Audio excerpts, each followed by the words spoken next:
কোরআনে কারীমের সর্বপ্রথম একটি পূর্ণাঙ্গ সূরা যেটি, সেই সূরাটির নাম হচ্ছে সূরা ফাতিহা।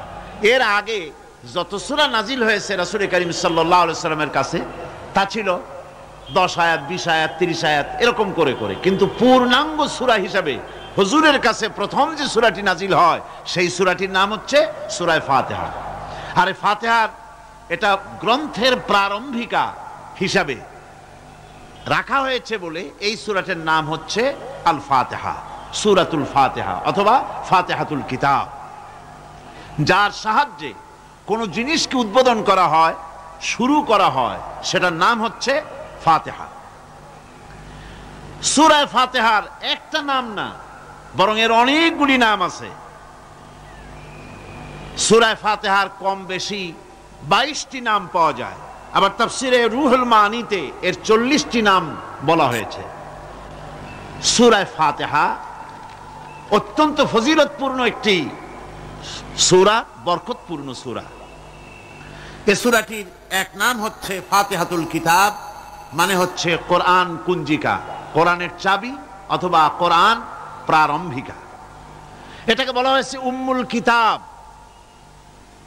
কোরআনের কিতাবের মা। তো মা মানে কোরআন শরীফের পেটে সূরা ফাতিহা হয়েছে তা না। আরবিতে শব্দের অর্থ হচ্ছে কেন্দ্র, সেন্টার, আসল। এই জন্যে মক্কা শরীফকে বলা হয়, কোরআনে কারীম মক্কা শরীফকে বলেছে কি উম্মুল কোরা, গ্রাম সমূহের মা। সারা পৃথিবীর সমস্ত জায়গা থেকে, শহরগঞ্জ, গ্রাম থেকে লোকেরা এখানে এসে একত্রিত হয়, সেজন্য এটার নাম রাখা হয়েছে উম্মুল কোরা। আবার সেনাবাহিনীর পতাকাকে বলা হয় উম্মুন, তার মানে হচ্ছে সমস্ত সেনাবাহিনী এই পতাকার ছায়াতলে ঐক্যবদ্ধ হয়, একত্রিত হয়, সেজন্য সেই পতাকার নাম হচ্ছে উম্মুন। অনুরূপভাবে গোটা কোরআনে কারীমের মধ্যে যা কিছু আছে তা সূরা ফাতিহার ভিতরে কেন্দ্রীভূত করা হয়েছে বলে এটার নাম হয়েছে উম্মুল কিতাব। এটার নাম হয়েছে সূরাতুর রাস। রাস শব্দের অর্থ হচ্ছে মগজ। মগজ হচ্ছে মাথার কেন্দ্রস্থল, আর গোটা কোরআনে কারীমের কেন্দ্রস্থল হচ্ছে সূরা ফাতিহা। সূরা ফাতিহার আরেক নাম হচ্ছে সূরাতুল কানজ, অর্থাৎ খনি, খনির সূরা। তার মানে হচ্ছে জ্ঞান বিজ্ঞানের সমস্ত খনি আল্লাহ পাক সূরা ফাতিহার মধ্যে রেখে দিয়েছেন। সুবহানাল্লাহি ওয়া বিহামদিহি। এর আরেকটা নাম হচ্ছে সূরাতুল ওয়াফিয়া, অর্থাৎ পূর্ণত্ব, পূর্ণত্ব প্রাপ্ত। এই সূরাটি হচ্ছে একমাত্র সূরা যা খণ্ডিত করে পড়া যায় না।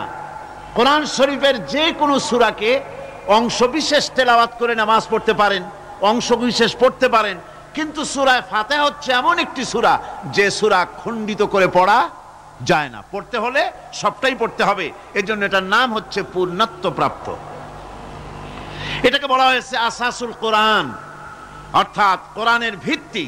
30 পারা কোরআনের পূর্ণাঙ্গ ব্যবস্থা পেশ করা হয়েছে, তার ভিত্তি হচ্ছে সূরা ফাতিহা। এটার নাম হচ্ছে সূরাতুল হামদ, প্রশংসার সূরা। যেহেতু সূরা ফাতিহায় আল্লাহর প্রশংসা দিয়ে ভরা, এই জন্য এটার নাম হচ্ছে সূরাতুল ফাতিহা। এর আরেকটি নাম হচ্ছে সূরাতুশ শুকর, শুকর করা, কৃতজ্ঞতা প্রকাশ করার সূরা। এই সূরাটির মধ্যে মানুষ আল্লাহ পাকের অসীম অনুগ্রহের শুকরিয়া আদায় করে বলে প্রশংসার মাধ্যমে, এই জন্য এটার নাম হয়েছে সূরাতুশ শুকর। সূরাটির না আরেকটি নাম হচ্ছে সূরাতুদ দোয়া। এই সূরাটি একটি দোয়া, একটি প্রার্থনা, আল্লাহ পাকের কাছে প্রার্থনা করা হয়, সেজন্য এটার নাম হচ্ছে সূরাতুদ দোয়া। এর আরেকটি নাম হচ্ছে সূরাতুস সুয়াল, অর্থাৎ কামনা করার সূরা, আল্লাহর কাছে চাওয়ার সূরা। এই সূরায় অনেক কিছু আছে যা আল্লাহর কাছে চাওয়া হয়। এই সূরাটি, এর আরেকটি নাম হচ্ছে সূরাতুশ শিফা, অর্থাৎ প্রতিষেধক, রোগ ব্যাধি ইত্যাদি মুক্ত হওয়ার জন্য। সূরা ফাতিহা আপনারা আল্লাহর ওলিদের কাছে, ওলামাদের কাছে যে যান, পানি নিয়ে, তেল নিয়ে, কালো জিরা নিয়ে, ওনারা যা পড়ে ফু দেন, সেই গোপন কথাটা বলে দেই, সেটা হচ্ছে সূরা ফাতিহা। সূরা ফাতিহা কোন কোন কিতাবে মুফাসসিরিন ইকরাম লিখেছেন, মুহাদ্দিসিনরা লিখেছেন যে দুরারোগ্য ব্যাধি, কোন ওষুধে ভালো হচ্ছে না, প্রতিদিন 40 বার করে সূরা ফাতিহা পড়ে পানিতে দম করে ফজরের পরে 41 দিন যদি এভাবে সেবন করে, সেই দম করা পানি দুরারোগ্য ব্যাধিও আল্লাহ পাক ভালো করে দিবেন। সুবহানাল্লাহ বিহামদি। এটা হচ্ছে সূরাতুশ শিফা। এটাকে বলা হয় সূরাতুস সালাত। নামাজ হবেই না সূরা ফাতিহা ছাড়া, নামাজ সূরা ফাতিহা ছাড়া হবে না। এই জন্য লা সালাতা লিমান লাম ইয়াকরা বিফাতিহাতিল কিতাব, হাদিস শরীফে এসেছে সূরা ফাতিহা ছাড়া নামাজ শুদ্ধ হবে না, নামাজ জায়েজ হবে না। সেই জন্য এটার নাম হচ্ছে সূরাতুস সালাত। কোরআনে কারীমের এই সূরাটি, এটাকে হযরত পীর সাহেব কেবলা একটি আয়াত তেলাওয়াত করে বলেছেন সাবউল মাসানি। এটা হচ্ছে নিত্য পাঠনীয় সপ্তবাক্য, যে 7টি বাক্যকে সবসময় পড়া লাগে। তার মানে হচ্ছে যে ব্যক্তি নামাজ পড়ে 5 ওয়াক্ত 24 ঘন্টার ভিতরে সূরা ফাতিহা একেবারে কম করেও যদি হয়, তাহলে 40 বার এই সূরা 24 ঘন্টায় নামাজি ব্যক্তিকে পড়তে হয়। এই জন্য সবসময় পাঠনীয় এই সূরাটি।